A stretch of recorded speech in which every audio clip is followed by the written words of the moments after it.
And saying that again, once again, welcome everyone. We are running the Hudson Valley Tech meetup here. Everybody is familiar with what Hudson Valley is, Hudson Valley, New York. And at the same time, we are running the Google Developers Group. So GDG as per se. This is really good to have GDG platform for us. I saw Meetup is just applied the charging fee for their members. Not good, but basically you're welcome to find us, join us, and we have monthly meetups. And let's the first speaker begin. Our first speaker today is Ashley Peguero. Am I saying this right? It's Peguero, but yes, very close. Take it from here, Ashley. Okay. Hi, everybody. Thank you so much for having me. I'm really excited to be giving this talk today. This is my first time doing a talk online, so I've always done them in person, so it was awesome to be given the chance to do it online. Yeah, let me get right into it. So the talk we're going to be discussing today is all this data, but who can actually use it.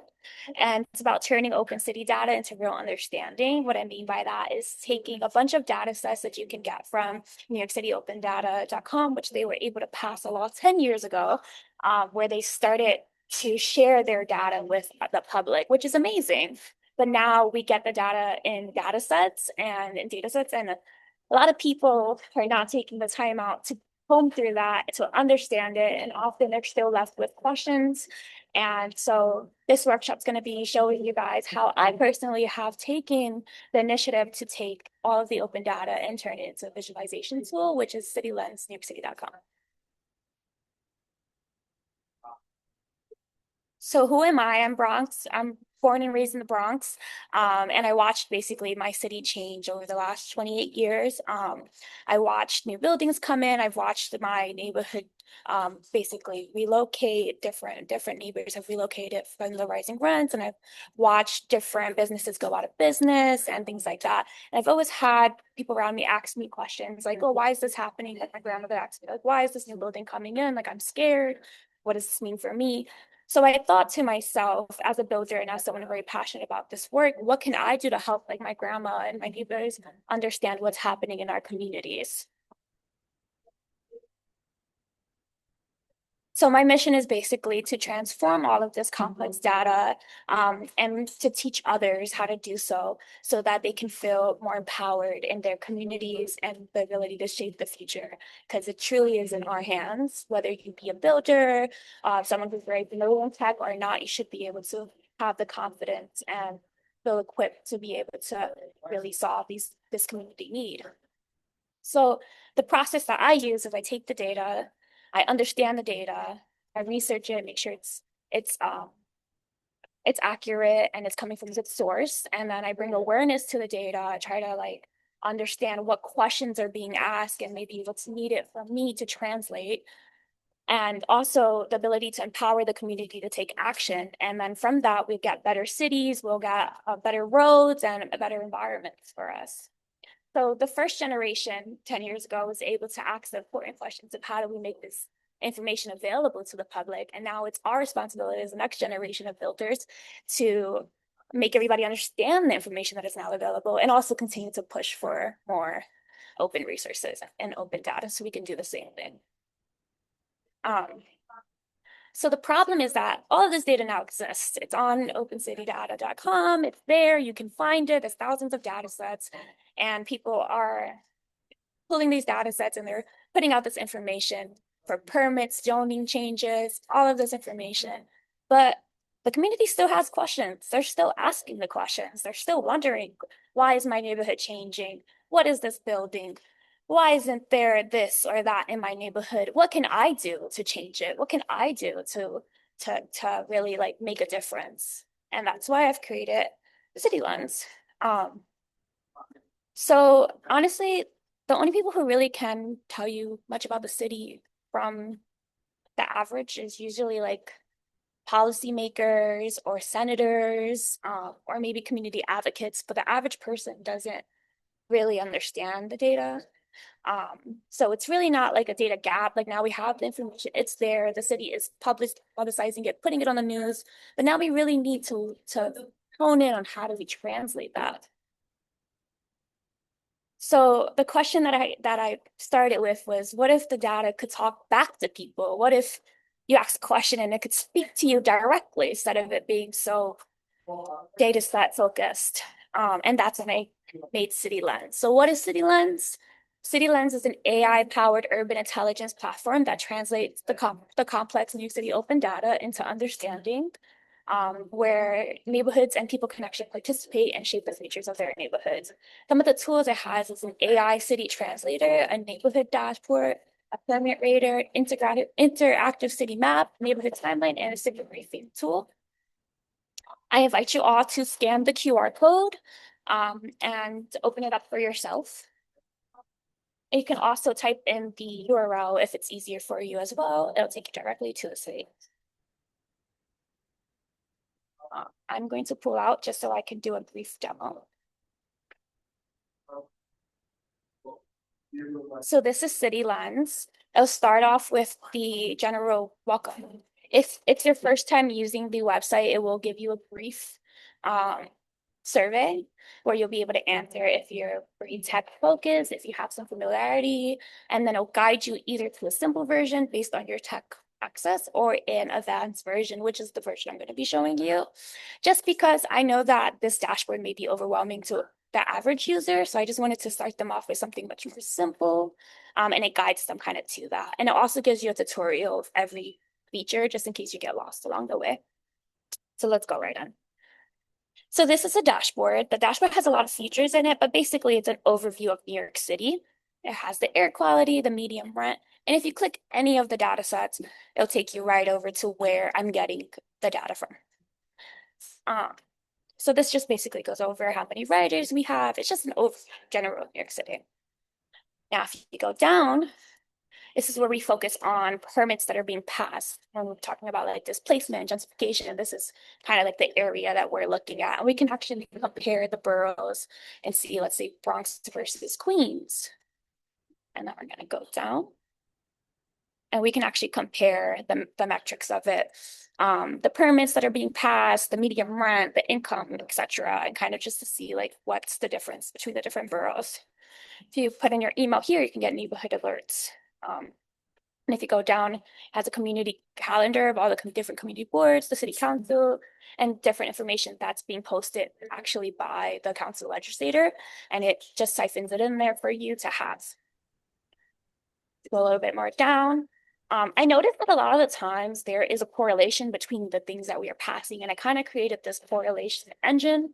I'll give you an example of this. Rats follow the trash. So when we don't have as much missed garbage collections and as much garbage collections, there is an increase in rats. So that's kind of like the correlation. And there's different correlations depending on, I use an AI analysis to do it between the data sets. And then the urban intelligence analyst is kind of like just predicting the future of where things are going. So like the South Bronx displacement, it kind of gives kind of like a futuristic viewpoint on what's happening and what has happened throughout the time, and also finds key signals about what's going on and kind of just to bring you up to date depending on what question you have. You can ask it any question about New York City, and it'll kind of give you like an intelligence analysis. And then the AI policy translator. So usually we have these policies that pass and we're like, what does that mean? So you can type it in there, or you can pick one of the suggestions that I have here and it will kind of explain to you, for example, we can do why are rents rising in Astoria? And I'll give you a little bit of a breakdown of why rents are rising and the key factors towards that. City briefings are basically when briefings happen, it does take all that information and kind of just little tidbits, and then you can click it and bring it over to the briefing and read more about it.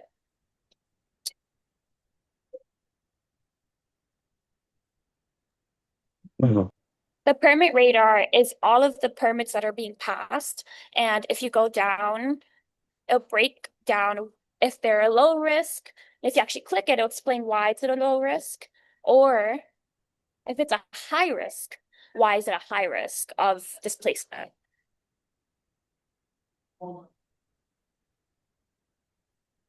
And then if you want to learn more about the history of New York City and what has happened over time, whether it be about displacement, the vacancy crisis that's happening in New York City with the low-income apartments, or just a brief timeline about big events that has happened throughout New York City, I have a timeline here of different things and events and issues that have happened throughout time. This is my favorite feature, honestly. So this is a city explorer. You can put in any address and it'll take you throughout time. So if we do, I'm going to do one of the landmarks it has at the bottom. Let's do, I don't want to do a green space. Let's do Yankee Stadium. Go Yankees. If we look at Yankee Stadium, we can actually see, I'm going to bring the, just a little out. We can actually see it throughout time. And also what explains to you what has happened and the changes that were made throughout time. And you can see it. And if you want an even better view, you can open it in Google Earth. And it'll actually bring an even better look throughout time. Or Street View if you like, whichever you prefer. And then I actually have this predictive forecast that generates kind of the future, but moving things it might change. We'll let it run just to see what it says. So it actually has a displacement risk, and it made 5 predictions. So they think that there's going to be a massive residential expansion and Metro North Penn Station access integration. Based on things that are basically happening or has been proposed, it makes these analyses and kind of educates you.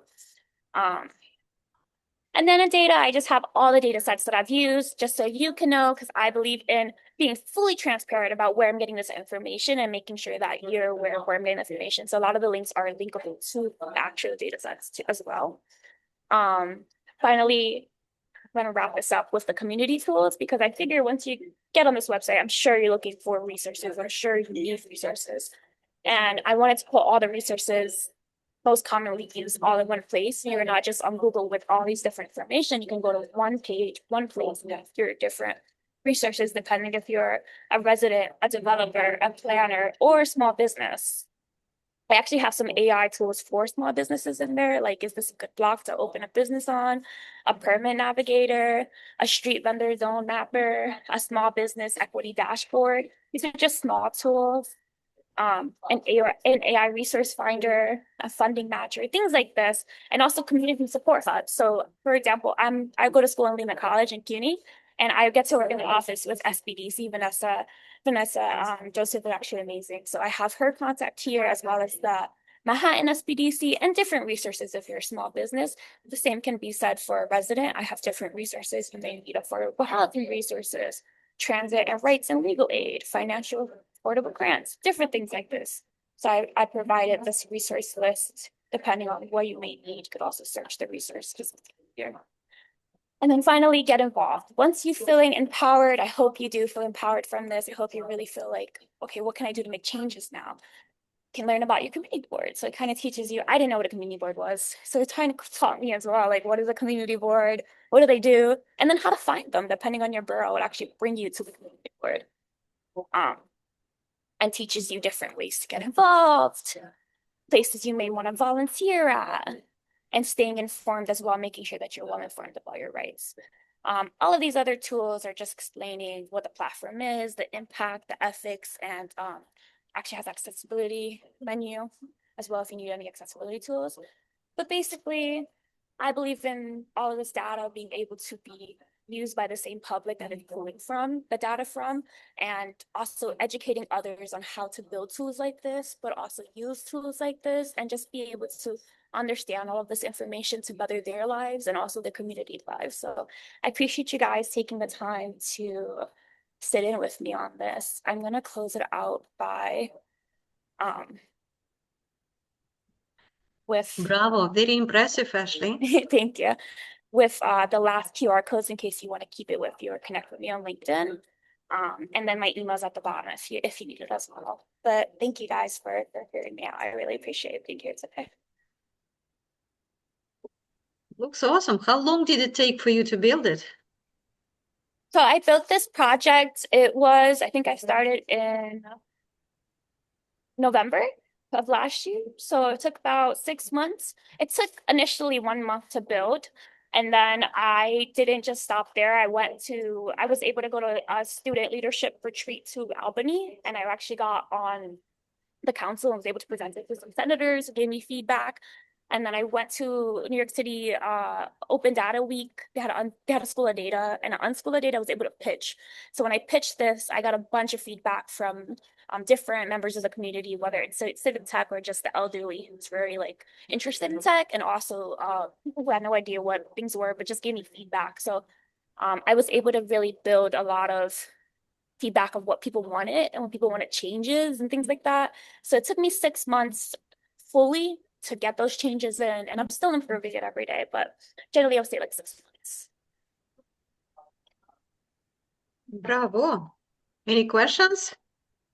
So this is really well done. Congratulations. I'm sorry, go ahead. Go ahead. No, go ahead. It's okay. Go ahead. Go ahead. I was just wondering what advice you might have for somebody who is in a smaller city and doesn't have as robust data sets but wants to build out a similar thing. Did you document your process in any way, and is that available for others to follow? Yeah, so I'm actually hosting a workshop here in New York City on the 15th of August. On the 12th, I'll be hosting the first one, and then on the 13th, it'll be like the CityLens demo where I can kind of discuss a little bit about that there. And then on the 15th, I'll share that in the chat because I'm kind of going to be going through how to do it yourself in a way. And also, I would say the best thing you can do is get in contact with the local government that you do have, because even though it may not be public, they do have this information. They have to have a lot of this information in office, and they may be excited to take you on in any capacity as long as they feel comfortable in taking on one of these data sets and trying to do this work. I think right now in New York City, that's one of the biggest thing Mayor Mandani just installed this pit crew that's going to be really focused on that. So I think these cities following that footstep, they're going to be wanting this. So I think just get in contact with local senators, get involved in your community boards, and start doing that work to get them excited about having you guys take that on. That's great and very inspiring. Thank you. Indeed. I was just gonna say yes, I'm very impressed.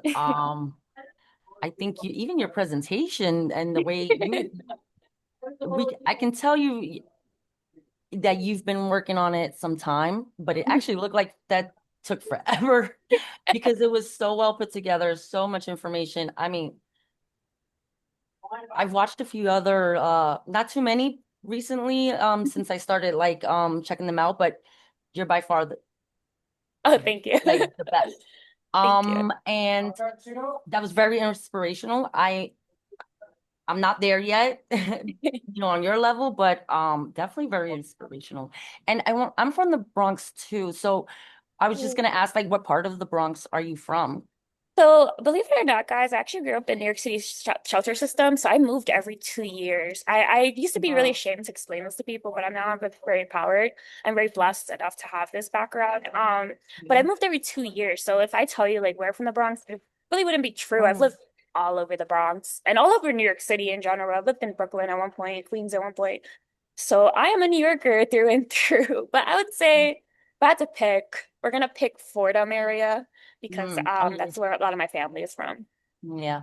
Well, Nice. no one should be ashamed of their past, and it is what makes us stronger and more resilient. I'm definitely a firm believer of that myself. So I'm very impressed. Thank you.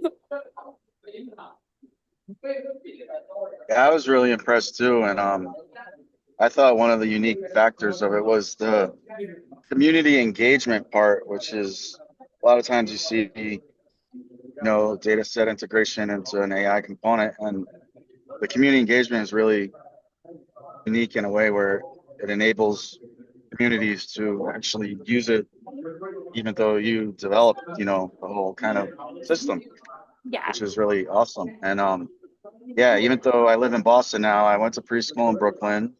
I went to high school in Manhattan, Oh, and I worked on Gun Hill Road for quite some time and all over the Bronx.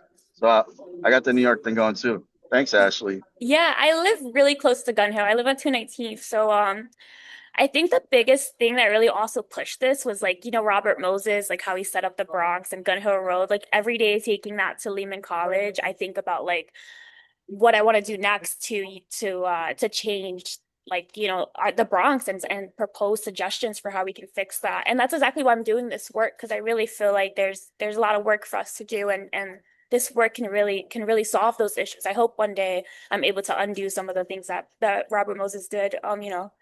God willing, but Yeah, I'm sure you will. My mother actually went to Lehman for some time and then oh, became a doctor, got her PhD. So I'm sure you can do whatever you put your mind to. thank you, Christopher. Brian also has the hands up. Brian, you want to unmute yourself? Yeah, a terrific presentation, Ashley. I've been through the plating and zoning process and having to put together those agendas. And when I saw you drag that item onto the agenda, my heart leaped because I know I've had to review all those hard plats, try to distill it down into like a sentence. And you're like spending hours and hours, and there you are, you just dragged and dropped it right in there. I am so delighted to see the technology. And can you tell us a little bit about the technology that you used? Yeah. And I mean, I'm a geek at heart, and I would love to just know how to do it. Even if I knew what the technology was, I'd be willing to go figure it out on my own. Tell me more. Yeah. So I'll give you guys all the secrets. So I actually am an uprising junior. I'm not technically blessed. I'm still learning. I've just learned Java 1 and 2. I just finished. Luckily, I got an A.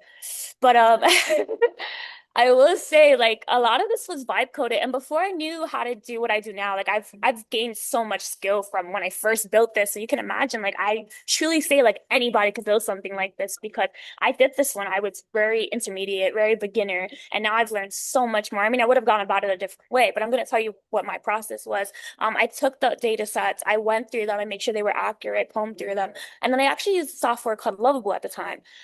Since then, I've took it off of Lovable, but at the very beginning stages, I did spend a lot of time on Lovable, and then I safeguarded it through Lovable, and it's just vibe coding. And then how I would do it now is definitely through Claude. I've switched over to Claude. But at the time, I was just ChatGPT and Lovable, and I don't do it that process anymore. But if you are a beginner, I would suggest Lovable is a great software to use, but use it alongside Claude so you're not using that much token usage. Like you don't want to use up all your tokens, but if you have a Claude subscription or a Claude cowork, download it into your actual like desktop. I would suggest you build a lot of the whatever you want to do on the different pages on Claude first, and then you can take that code and just drop it into Lovable, whatever you're comfortable with, a software like that, and you can actually build each page like that.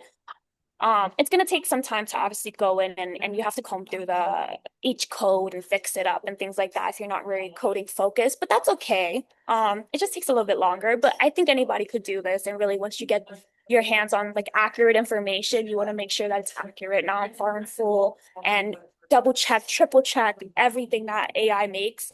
I can't stress that enough because that was a big process of mine. But it's okay. Like it's gonna seem big at first, but build it out slowly, make your skeleton, decide your pages, and then build each one and verify and go through that process for every pages you build, and you'll get there. Awesome. I have also a question. First of all, where are you hosting it, if I may?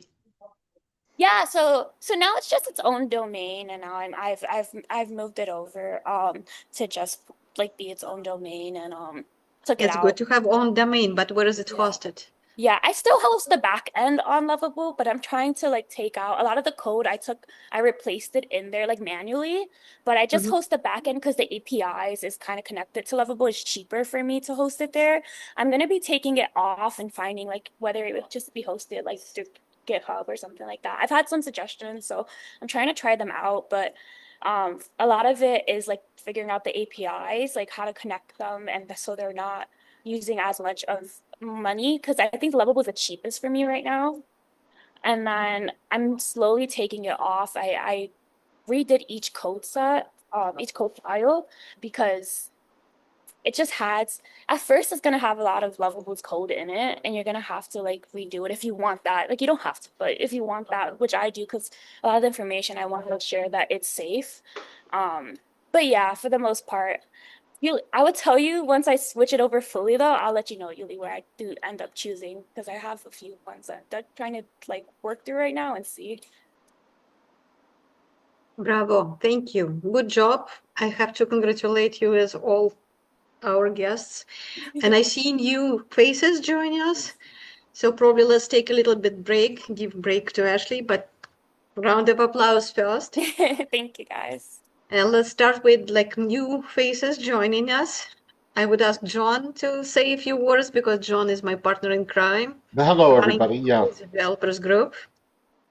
I just want to say, I sorry that I came in late, but what I saw was really beautiful. Ashley, nice job. And and I know it takes a lot of work. I always think about how much the process has changed with AI, and and it's just remarkable what we can generate and how quickly we can. So beautiful job. I don't have much to say except hi and welcome everybody. Okay, new faces. Do you want to unmute yourself and introduce really quick? Sankar, Abdullah Ibrahim, Stephen Elkind, if I'm saying your name right. You said it correctly. Steve Elkind. I'm sort of semi-retired until I can find a job that isn't subject to ageism. And I'm interested in all the things that have been talked about here in other of your sessions. This is the first one I actually came to since I joined the group, and I forget when. You're welcome. That's Thank it. you for joining. Where are you located, Stephen? And down in New City, or Nanuet rather, Rockland Nice. County. Nice. This, believe it or not, is the closest technical meetup that isn't in New Jersey. I know. Well, And welcome I'm to not, our in-person I'm not counting event. New York City because it takes 3 times as long to get there as it does to get to Poughkeepsie. Indeed, indeed. We are alternating in-person meetings between Newburgh, Poughkeepsie, and Kingston. More than happy to explore Rockland County if you have the location in mind, so let's explore that. Okay. Sankar, I saw you try to unmute yourself. Do you want to introduce yourself? Yeah, can you hear me? Yes. Oh, hello. There he is. Hello, guys.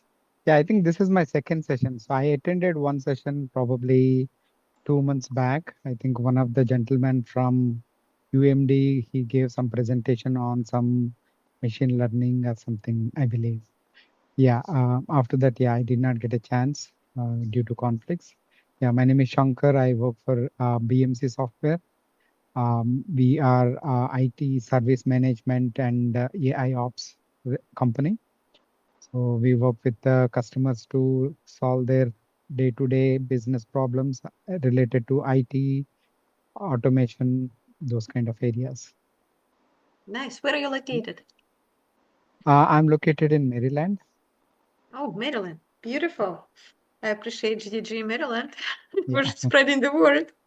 Yes. Nice. Oh, I would just suggest if you're in, I don't know how far you are from DC, but there's a really, really good Dev Fest in, I think it's the last week in August in Washington, DC that, one of some of our colleagues are putting on. And Indeed. It's hundreds and hundreds of people, great presentation. So, Yes. please look around for that, Shankar. Yep. I attended one, I think in Baltimore area, but yeah, so one I attended in DC. So yeah, probably I'll try to attend one more, definitely. Cool. Good. And I'm more than happy just to mention the Day of Data. So those of you who are interested in the data, and I put the link in the chat, we'll have the Day of Data in Albany this coming August 8th. So highly recommend it. Our friend Ed Pollock is running this show, and it seems like 5-track conference. Really sophisticated. So once Ashley is so committed to go to Albany and back, highly encourage you to explore this opportunity and just to connect with similar-minded people. Okay, Mario, do you want to unmute yourself and say a few words?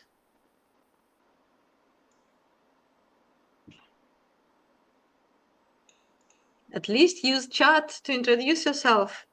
If you cannot unmute yourself, Sylvester, maybe it's a good time for you to unmute.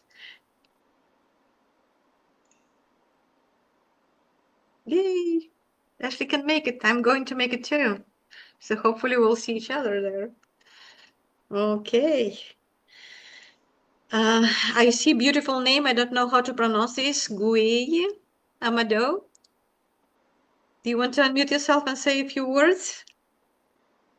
One of the things I discovered at a very recent meeting is that the more that, whoever you are, it's really interesting what you're doing because it's very different from all of us. And so, I know maybe it's awkward to introduce yourself, but we are in person last week. Last week? We had an in-person meeting in Newburgh last week, and it was the thing that really stood out for me. It was an extraordinary meeting. I thought it was the best one we've ever had. The thing that stood out was because everybody who was there introduced themselves, and some people were like, I had this experience. I don't have any job. Some people were like, well, I don't know. But everybody had a great story to tell, and so we're really interested in hearing who you are. It adds to to everybody, I think. Okay. But do you hear me? Do you catch me? Yes. Yes. Yes. My name is Amadou. Gay Amadou from Ivory Coast, Côte d'Ivoire. From Côte d'Ivoire. Côte d'Ivoire, oui. Oui, Côte d'Ivoire. Donc I'm here to try to catch with data science, and because I want to take or to pass the machine learning engineering. Donc I want to have a broad, but to see a large amount of knowledge to catch the essence and my good knowledge of machine learning. Best, I write best than I speak because I don't speak English every day, but I write. If you don't catch me, I will write. Very good. Yeah, that works. I wanted to say, I get it that, what I just want to add is that even just being in the conversation, so coming and joining us tonight was the perfect thing to do, to forward what you want to do. Okay. Great. So thanks for being here. So now I am a teacher. Nice. And people are saying hello to you in the chat. People are saying hello to you in the chat. Excuse me for interruption. Okay. D'accord. Very good. D'accord. So thanks. I'm a teacher now, but I was a developer. I have a luck to work as an expert at the bank, comment on appelle ça, as a computer scientist. I have a chance to work as a computer scientist, but now I'm a teacher. So I want to master machine learning to better help my students and their way to improve their way of learning or to have better results at school. This is my goal. Beautiful. Great. We're glad to have you here. We really appreciate your commitment. I think it's too late right now, speaking of time difference.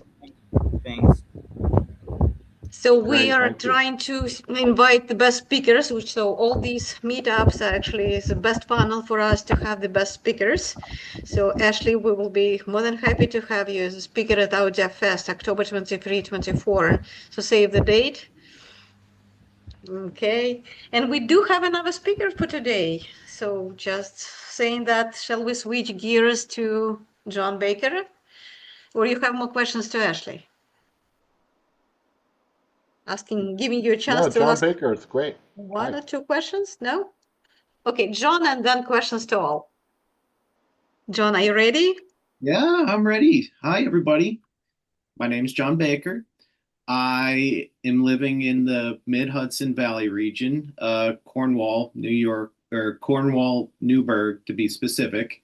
Um, I recently got my master's in education from the University of Pennsylvania, specializing in learning analytics and artificial intelligence. That's just a bunch of words to say I'm using current technologies to try to improve the education and the outcomes for people in the classroom. But today, oh, one other thing before I get started. Um, Never mind. I can do that later.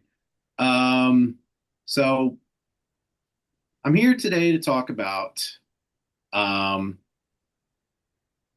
a little app I built. But before I do that, I just want to show you what it does because it's more fun to see than hear it described. So on your screen right now is the app that I built. It's called Glow Up. And basically what it is something that you use to upload a selfie and see what you might look like with a new hairstyle. So you click this little icon right there, put a selfie in there, and then you could use one of these, predefined, you know, curtain bangs, pixie cut, beach waves, whatever, or you could type something in down here. Now, I've always been a little curious because I was born in the 80s. So let's see what I would look like with a bleach blonde flock of seagulls haircut. And for any of you that may not be familiar, Flock of Seagulls is this synth band from the 80s with very wild hair, as you'll see in a moment. So you click try, it's getting ready. So this is running on Google Gemini's 2.5 Flash. It's hosted on the back end by Vertex AI. So you get the same face, new hair, blended onto your actual hairline in a new image. There's no manual masking, no filters, and it's all model driven. And as you can see, I look great. And it even gives you some feedback. 8.5 out of 10. The bleach blonde flock of seagulls, it's a bold move, darling. One that screams pure 80s dedication. Now let's just make sure those wings are perfectly sculpted to defy gravity. And, you could use one of these predefined ones too. Like if I click on Pixie Cut, it'll come up with something interesting, I bet. But that's the whole app. There's really not much to it. It's just a fun little thing to try on different hairstyles if you want.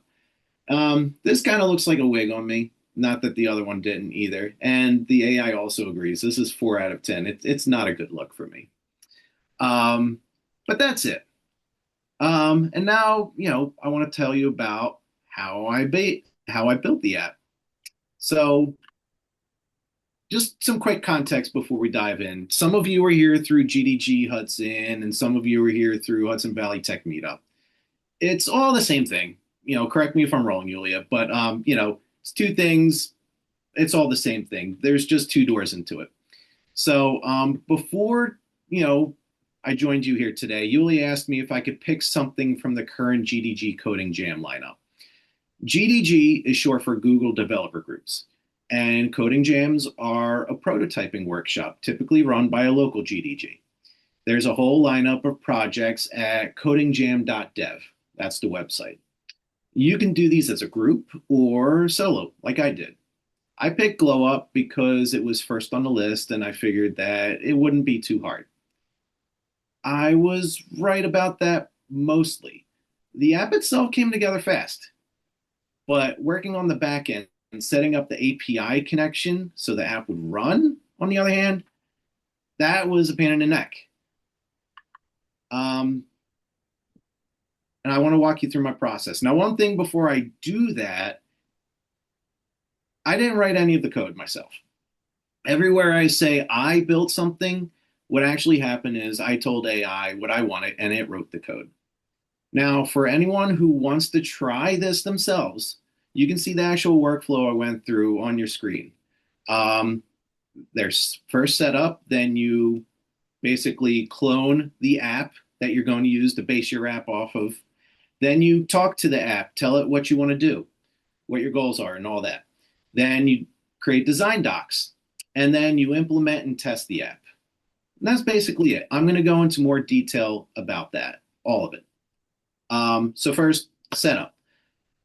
To build the app, I followed the instructions laid out in what's called a code lab linked to the glow up. It's basically just a list of instructions. The first thing it told me to do was download a tool called anti-gravity. Now, anti-gravity is something made by Google. Google runs the code jam, so this all makes sense. It's an agentic coding tool built on Gemini. So download it, install, boom, ready to go. First thing that you want to do is have a conversation with it. Knowing, and like I said, I'm going through the code lab, so I already know what I'm doing as I'm doing it. So the first thing that you want to talk to the agent about is ask it for tools that you're going to need to build the app. So you ask it for those tools, it installs them if they're missing, but anti-gravity also asks for permission before changing anything, before downloading anything, before installing anything. It always is asking for your approval, for your permission before it does anything. So for me, that's comforting. Now, this part of the process for me, I'm not kidding you, took 11 hours. I'm running an old MacBook Air. It's over 10 years old. And I'm also on Mac OS 12. The combination of those two things, looking for the specific tools that I needed, it just took 11 hours. So depending on what your setup is, I would set your expectations accordingly. For me, this wasn't an instant process. So tools are installed 11 hours later. Now, what you want to do is clone your starter project. So the Coding Jam gives you a starter project with two things: a product idea document and a reference folder containing an example app that the AI will read so it can compare what it's doing to what has already been done and, make sure that your code matches good patterns. You also, at this point, clone 2 skill repositories. Those are basically just reusable playbooks that the agent applies later. It contains designer documents, test-driven development, stuff like that. Now we're on to the third part of the process, the spec talk. Now, before any code gets written, you make the agent ask you 3 questions. What's one input the user provides? What's the magical moment? What are we deliberately not building? Okay, so you ask the AI, you ask the agent to ask you those questions, and then I answered it. The user inputs a single selfie and picks a hairstyle. That's the input. The magical moment is when you see the instant photo, relatively instant, photorealistic before and after, side by side. And then what we're explicitly not building, we're not building authentication. We're not building accounts. We're not implementing manual photo editing tools. We're not doing crazy 3D multi-angle simulation, and we're not doing any kind of social sharing, none of that stuff. So you give it all those answers, and then here's something that's important to keep in mind if you're building with anti-gravity, or maybe any other product, but anti-gravity in particular. Anti-gravity is eager. It'll sometimes start generating files before you've locked in the specifications. That's what happened to me. It asked me those questions. I gave it an answer. Boom, it went off to the races and started building. If you catch that happening, stop it and make it delete what it created. You want to stay disciplined, and you want to get your spec locked in first before you start coding. That's what keeps your scope tight. Um, so at this point, we're at the design document. We're implementing the design documents, and they're generated in a specific sequence. First, you generate product specification that defines what we're building and why. It outlines the core product features, target audience, success metrics, and strict out of scope boundaries, like we're not creating user counts, things like that. Next, we're building a user interface and user interface and user experience specification document. Now that details how the app looks and feels. It maps out the user journey, the layout structure, responsive behavior, styling guidelines, and interactive states. And then the last document you would make is an engineering specification that outlines how the app is built technically. It defines the tech stack, API schemas, data flow, environment variables, and a real testing strategy, not just, we'll test it. It gets specific functions. It builds specific tests, functions to unit tests. One integration test per major flow, and what's deliberately not tested. Now, each of these, they were generated in a sequence, and each one feeds into the other. Product built first, then the user interface document that's built on top of the product document, and then the engineering document is built on top of both. Plus, it incorporates a brief document that we got from the reference app that we cloned earlier in the process. Now, don't be scared about these documents. You don't have to be an engineer to review them. You just need to check that each one answers its core question. Does this describe what I want? Do the screens look right? Is there a test plan? And then it's time to implement and test all in one shot. So now the agent will build the app matching the engineering doc and the reference patterns. The style and structure of that reference example app from the starter repo, not just its features, just how it's put together. And it creates a backend in Python. Then, after the app is built, it immediately applies a test-driven dev skill. That's just a, complicated way of saying that it tests the app's functionality. But the test comes straight from the testing strategy written earlier. It's not just poking around and figuring out what to test. It writes the tests, runs them, and if something fails, it fixes the code, not the test. The test doesn't need to be fixed. And then it retries up to 3 times before it stops and tells you what's broken. Now, since we haven't implemented a real API yet, we swap in a fake pre-written response, a bunch of pre-written responses instead of actually calling an API. So the test never touched a real service. And even once it is, you don't want these tests to call, a paid API every run. Real calls cost money and can return slightly different results each time. So that makes the test unreliable. A mock test always returns the same fake results. And so the test is just checking, does my code handle this response correctly? That's all it's doing. Not does the API still work? So at this point, I had a working app. But here's where things got difficult. And here's where I think the real lesson of this talk lives. Everything up to this point, the spec, the design docs, the code, the tests, that all just worked. Then I tried to actually connect the app to Google's image generation model, and I hit a wall. The free tier API key from Google AI Studio caps image generation hard. I was getting 429, too many requests, quota exceeded, errors constantly. So fine, I'll add billing.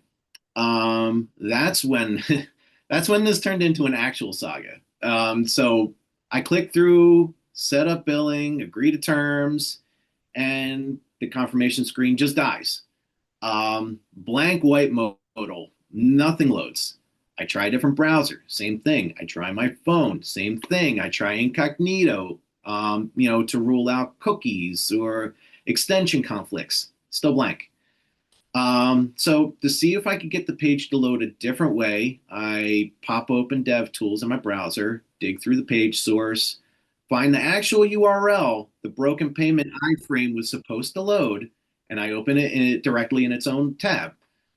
That gets past the blank modal, except the URL I was using pointed at a completely different project ID than the one I had actually been building against. So instead of a blank screen, now I get an infinite loading spinner because AI's own authentication is stuck trying to reconcile two different projects in the same session. That's the point where I stopped trying to fix AI Studio and I just went around it. I created a brand new Google Cloud project and attached real billing to it directly through the Cloud Console. No embedded modal involved. Then I asked Anti-Gravity to migrate the app over to talk to Vertex AI instead of the AI Studio API. And it rewrote the client code to point there. That migration involved authenticating with something called application default credentials, a browser sign-in flow that creates a local credentials file so the software development kit can talk to Vertex AI with OAuth instead of a hard-coded key. And then a second completely separate project mismatch got me. Even after switching to a new project, I was still getting errors. Turned out the credentials file had cached my old restricted project as what's called the quota project. My code was pointing at the new project, but billing was still quietly routing through the old one.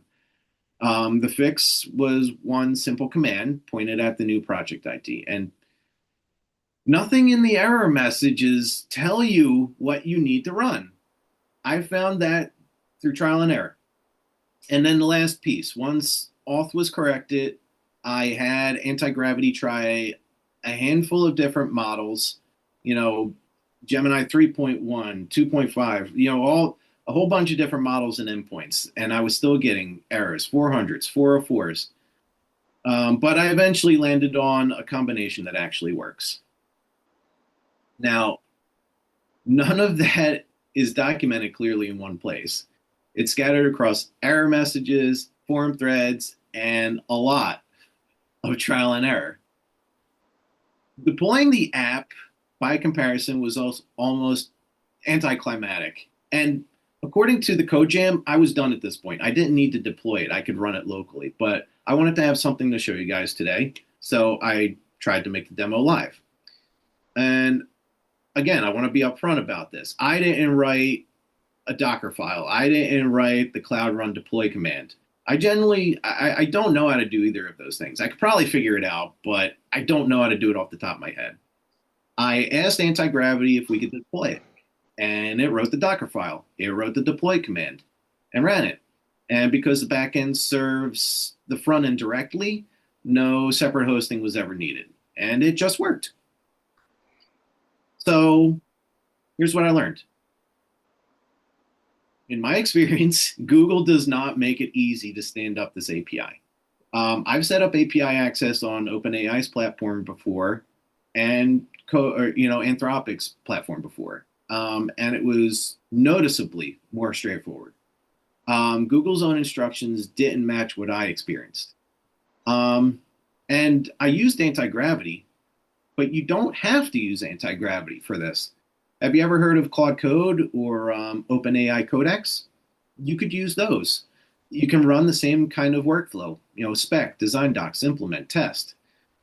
And you don't even have to use Google's image model either. GlowUp runs on Google's Nano Banana 2, but OpenAI's GPT Image 2 is a drop-in-ish alternative.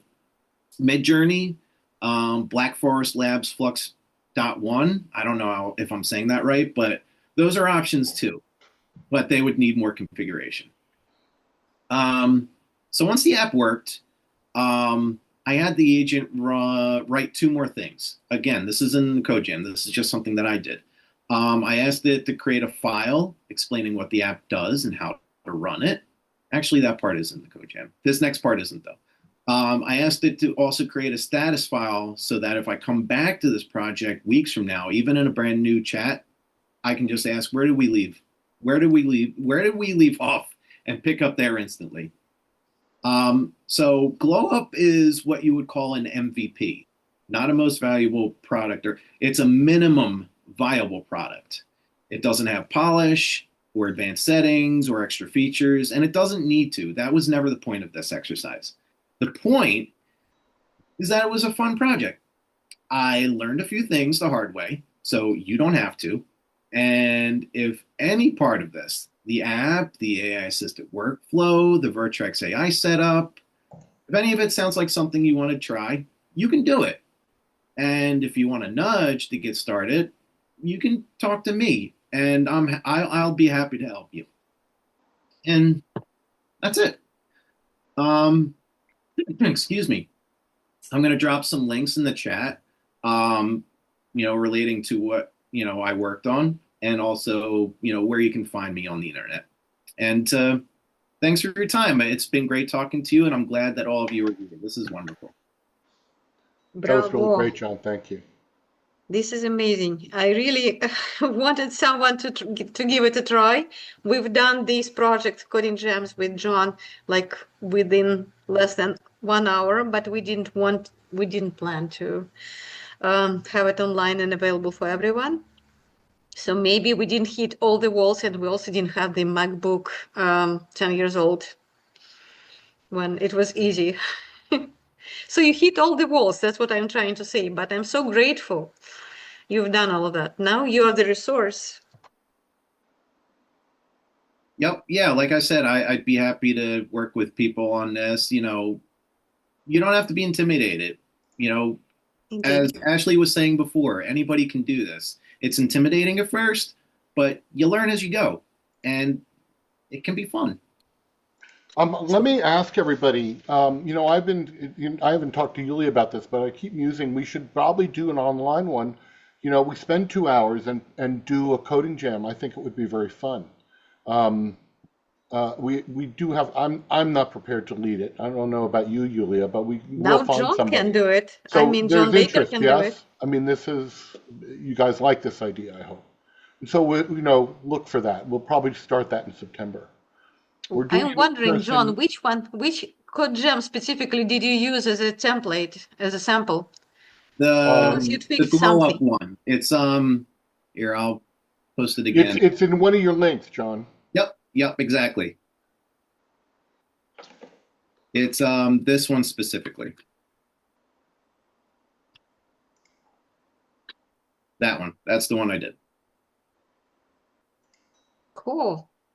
Thank you, John, for showing us that and for being someone who is teaching others as you learn. I think that we don't find those people often in our spaces. And I mean, I hope now I'm starting to see more of that. But I think just meeting those people who are so encouraging to others and willing to teach others as you learn and, say, I don't know it all, but I can show you what I do know. I think that takes a lot of courage and bravery, but also it shows how great of a person you are. So I just want to thank you for showing us that. I definitely learned a lot from that presentation. I think you did such a great job. Thank you. I appreciate that. Indeed. Nice. Yeah, we'll second that. Okay, Thank you, John. questions. Go ahead, Ibrahima. I don't really have I don't think I have any questions, but I was also very impressed. Sorry if I sound nervous because I'm really not used to this. But I'll get better eventually. But Everybody starts somewhere. I know, and I've only started a few months, so like within the few months I have learned so much, and I know that there's so much that I still have yet to learn. Yeah. But oh my God, I have not ever watched anyone explain it. Like I've never watched anyone explain it and walk me through it, and it looks so amazing. Because the webinars that I've taken, it's someone, it's an instructor, walking us through the process. So, I mean, I can't wait till I am on that level, and I am a little afraid. I'm in a good way, like a nervous challenge kind of way, But I will definitely reach out if I ever need to. I'm gonna keep Yeah, Well, going. I of do. We course. I shall can. do it together as a group, right? Yeah, Yeah, I I mean, consider I like. anything like this as, Mhm. every step moves you forward in your process, whatever step it may be. yep. Something Right. like, when you're skiing, every run you're gonna ski a little better. Yeah. But one thing that has stood out to me since I've been in these webinars and it's like it's just so different than what I've been around. I mean, I worked in an office, everyone was just more like, oh, we're not talking, it's gonna be very quiet. Like here in the, in the program that I'm at, everyone is so like pumped, motivated, and excited. I have never seen anyone be so excited about going to school, learning something, or getting certifications, and then networking, and then also showing others. Like, it's inspiring. I came from those days where nobody wanted to teach each other because of job security and no one talked, so that mind frame, that's why I'm not used to this, and I'm more reserved when it comes to my work. So So thank you. welcome to GDG. That's what we do as Google There we Developers go. Group. Thank you. That's the Thank you. point. Yeah, Thank you. it's funny you say that, Sue, because I also kind of come from a similar background. Like information is power. Like if I tell Mm-hmm. you how to do what I'm doing, that means you can do it and you can take my job. Yep. I think that's such a backward way of thinking. I think the more people know and the more intelligent that people are that are around you, the Mm-hmm. more intelligent and better that you become. And I'm glad that, you feel welcome and you're noticing that we all kind of share the same mythos. Yes. Um, Mm-hmm. but one thing I'll have you ever used, ChatGPT or Claude or anything like Oh, that? yes. Yes, I've been using these AI tools for about 3 months now. Well, ChatGPT like since February, but I didn't use it that as much. Now I'm using it more since I started school, and the more that I'm like I get, once I'm hooked, I'm hooked. So Yeah, I click one link and I got another link, and then I'm all over the place. My brain is constantly going. So I was just gonna say, I yeah. have been using Claude. Yeah. Okay, so yeah, I mean, you're already Hmm. you've jumped over the hurdle of starting. I mean, you're using the stuff, and it's just a matter of time till you start doing stuff like I just showed you. Yeah. Yeah. And I Just wanted to make sure add, Claude Code, not Claude Chat. I wanted to add that I had a similar experience. My background's a little different. I come from like management and retail spaces, but then when I started to get into this world of tech, even in the civic tech field, like at Open Data Week, I think one of the biggest thing I noticed is that we tend to, as technologists, is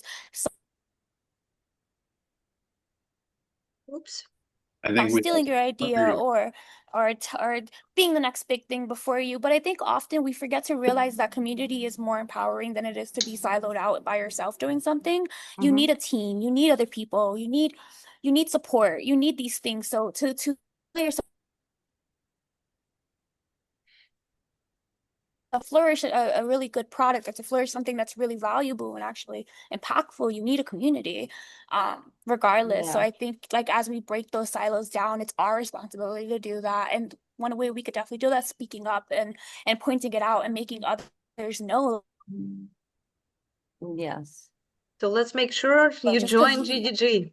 yeah, just show people like what and even though you might still come across those people, don't let them discourage you, because we're changing that by being here and joining Yeah. GDG.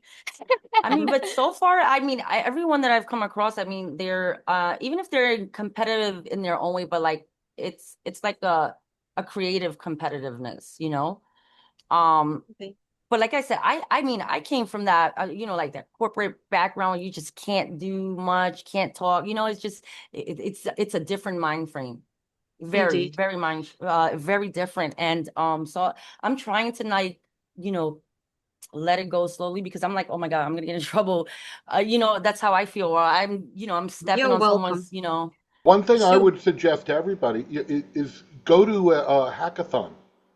I want to go to one. That you just get so much runs, if you will. You'll get so much experience quickly Yeah. Oh, working wow. with a team. and Yeah. that's actually the representation. This coding jam, the link I did share before, this is Oh, the I gotta. presentation of mini hackathon, the one we can do together. Oops, am I sharing this? Yes, Yeah. this one. So this is the link, coding jam, which John referred. I asked Jam just to start doing something, picking one of 8 jams. Each jam is actually designed for 2 hours only. And he started with the first one. He actually tweaked this one. So if you want to give it a try, feel free to give it a try solo, like John did, but we definitely will do it together as a group. While I'm picking the stage, I want to refer to the hands William Salazar has. Do you have a question, William? Feel free to unmute yourself. Ask your question. Hey, Yeah, John, I just have a question. You mentioned that you work with specs. Uh, how do you do that? Do you have a real example there that you can show us so everyone can see how do you constrain the output of the AI? Just I that. mean, Thank you. basically, like all I did was follow the instructions in the code lab. I'll put the link in the chat. That's part of the first website that I shared, the one for the glow up. So basically, you just go through that, and it talks you through the process of how to, word what you want it to do for the specs and things like that. If you want to see specifically what my spec document looks like, you can find it in the GitHub repo for the project. I just put that in the chat too. Okay. Basically, all it was, hey, anti-gravity, I want to make a spec deck or document, and here's how I want to do it. And I used the instructions that Google gave me. Not much else to it. Okay, thank you. Mm-hmm. Everyone has different experience with those coding jams. That's why the value is to do it together. I think because everyone has his own bumps. Geneva, thank you for saying all these beautiful words. So I would second this. Thank you so much, John. It was just amazing showing the work behind the work. You're welcome. That's I'm true. happy to do it. I have a question to ask. Is anti-gravity available for Linux OS? Yes, it is. It's available for all platforms. Okay, so now, Oh, it is. will this meeting record be available to the participants? Blow up. Hold on, blow up. No? I'm Yes, we sorry. can hear you.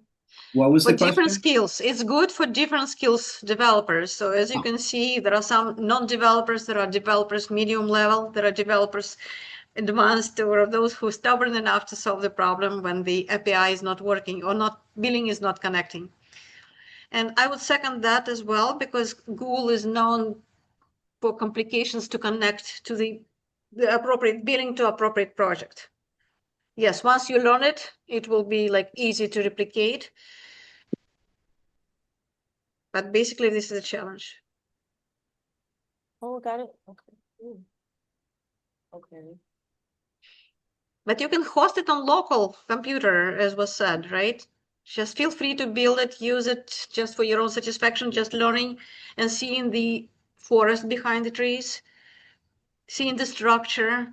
And I'm so grateful that John did this beautiful slide deck, because he actually was structuring what's going on. When you just copy pasting instructions without thinking versus when you see the whole picture and you just take one step at a time. Don't build yet, let's do product MD. Don't build yet, let's do interface, right?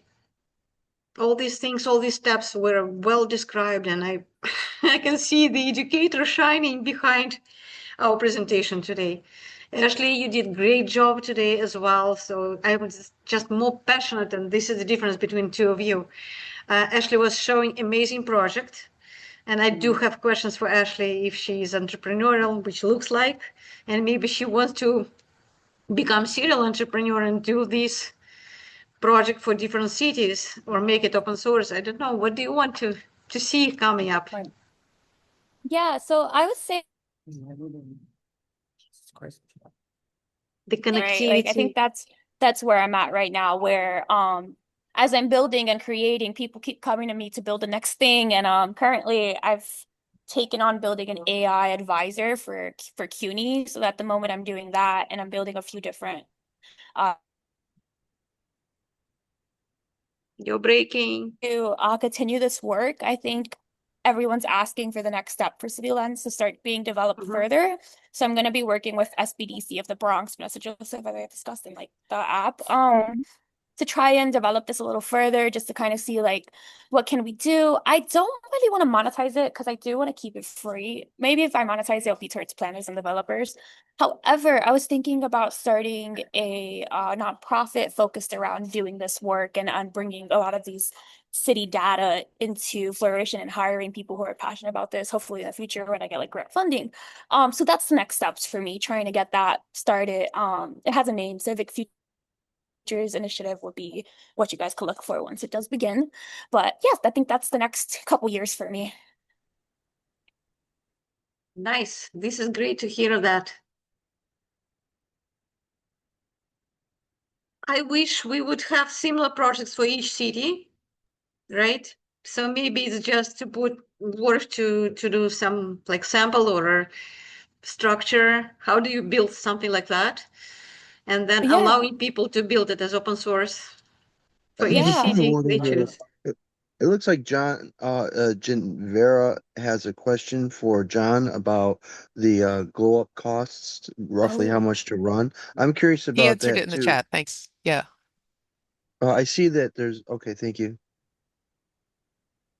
Yeah, it really didn't cost me anything to do this, and unless like hundreds or thousands of people do, I don't think it will. So you're figuring probably $100 a month or something to do it? No, no, not at all. Like, I mean, $5 a month, maybe. I don't know. It $50 a month? No, not even. Like you would have to have like thousands of people using this in order for it to, be $50 a month. Yeah. Okay. Right now, maximum, we were given $5 to run all these coding jams, and it was more than enough. Oh, okay. Thank you. Wow. It's worth a try. It's worth a try. Yuli, to answer your question for the Hudson Valley, I think that maybe this is something we could definitely put our minds together on. I think that I would love to. Of course. Let's do that. Try and start to pull those data sets together and work maybe with your local board with you guys. If you guys need help with that, I'd love to do that. If that's something you're interested in the future. Absolutely. Yeah, we'll put together invitations for that. It sounds like we need to give a ride about GDG. Let me share the screen really quick and just to guide you through what's Google Developers Group, right? So basically, this is our chapter, and I put the link in the chat. So gdg.community.dev and GDG Hudson. This is our chapter specifically. And you can see all the events we scheduled so far. We hope to see in-person events more often. So just for your information, there is a Dev Fest coming for Queens and Dev Fest coming for Albany. So just be aware of this. Once you join any of the events, join the chapter, you will be able to get notifications about everything what's going on and then choose what you want to do. This is a very nice group of people as organizers. We are total volunteers. And if you want to find just what another groups are available for you, feel free to explore those. Just gdg.community.dev. This is the platform for people like us, building the community, sharing the knowledge, and just trying to do like mutual growth. It's win-win. We're all growing when we do things. So you can search by region. So for example, we're always collaborating with GDG Boston, and we're also collaborating with GDG Queens and GDG NYC. The most active, and I did like the Lawrence specifically, and despite their, so far, GDG Lawrence, Massachusetts actually doing a lot of good things online. So these are real experts, and they're sharing, they're talking goals, they're sharing amazing knowledge and projects. So it's all depends on people who is running this. If these people are really good, if these people are giving, if these people are knowledgeable experts, and you can learn from them. So that's why some chapters would be not very active, some chapters would be very active. Just pick your own battle, pick what you want to do, who you want to work with. But I'm just sharing our own journey. These are very supportive, amazing community leaders out there. And we're grateful for Google for allowing us to use their platform just to get connected. Yeah, and the someone said earlier, maybe was it you, John, who said, GDG, Hudson, Tech Valley, HVTech Valley, all that, that it's all the same, and it is. It's just about the networking. It's about we're just trying to connect with local and not so local tech folks just to continue conversation. So we really appreciate you coming and contributing. Saying that, thank you everyone. Congratulations, you made it. And thank you all amazing speakers. I'm so proud by our speakers today. Probably Yes. one of the best. Thank you so much for. Yes, Thank you, so Thank you. much. Wait, And John, that was an excellent presentation, John. Thank you. I just wanted to say to Swana, I was in a similar position like a year ago, but you can learn this stuff so easily. Like I do like seriously complicated stuff now, and I was where you were at, and it's like with guys like John to show you like it in like really basic steps, you'll pick it up in no time. Don't like you got this. You got this. That's right. That's great. Do you mind if I share my screen again real quick, Yulia? No, go ahead. Us. Okay. This is just to better answer the questions about how much does this cost. So this is my cloud console right now. So like I set this up a few days ago, and I've only hit it a few times, but it's only cost me like $2.22 to run this so far, and I have $300 of credits until October 10th. So it's actually not costing me anything. So if you good to know. want to demo something, if you can figure out the API. John, the $300 of credits, that's what Google gave you, right? Correct. Yeah, I mean, you sign up, you get $300 of credits, period. Yeah. Mm-hmm. Worth It using. gives you a lot of room to really screw up and do fun stuff. Indeed. I didn't know about Obviously, the you're not going to run a $300. business off $300, but you will get you can build the whole infrastructure for one. Yes, so cool. My call to action for everyone. First of all, save the day for our signature annual Dev Fest, October 23-24. It's worth a trip. It's amazing people. You will be just soaking in this beautiful community and just knowledge sharing right there. And also just establishing all these industry connections. It's amazing. Saying that, please join the chapter. Please be notified about all events coming up. We try to alternate in-person versus online every month. So our chapter probably is one of those most active because we are kind of running like crazy squirrels. Here, we want to give you all the opportunities, and we like to share. Sharing is caring. And we don't want to leave you in between meetings. We want you to continue your conversation. Once you connected, make sure to join the Slack channel. So call for speakers is published on each and every event we are publishing. Feel free to submit your talk. So Ashley, we can use your existing one. It's up to you, or unless you want to update one. John, you're just amazing speaker. We need you there. And by default, I encourage everyone to give it a try, to give it a talk at the meetup first and see if you would feel comfortable to give a talk at the Dev Fest. This is first point. And second point is Slack. Please make sure to join our Slack, and we'll put the link in the chat shortly.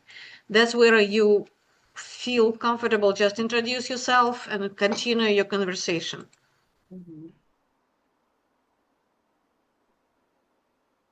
Saying that, the floor is yours. If you want to say or ask anything, we are here another like 10 minutes.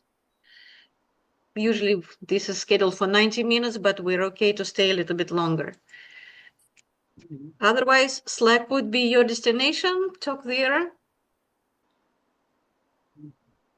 Make sure to install it on your cell phone. It's good synchronization, Slack versus desktop. And it's good for link sharing, project sharings, and such. Yeah, I just got on there. Saying that, thank you all. I will stop recording. And recording will be posted on our chapter on the meetup, on the event itself.